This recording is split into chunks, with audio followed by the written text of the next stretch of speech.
Айгүл дұрыс емес па? Ойбай, не болды? Жоқ, тоқташы, машина деп.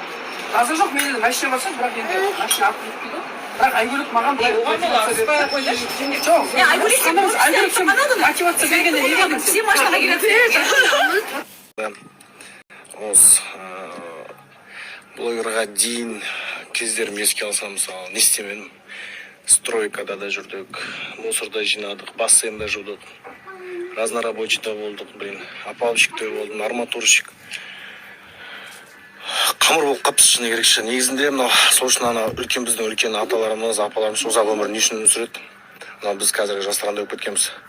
Жалқауымызда отвечай бар ғой, көтін қимылдатқың келмейді, үйден шыққың келмейді, телефон, интернет, анау сондай өп кетті. Негізі ауылда жүрсек, мысалы, неге ауылда кісілер андай жылдам жүреді, тұтып шаршамайды.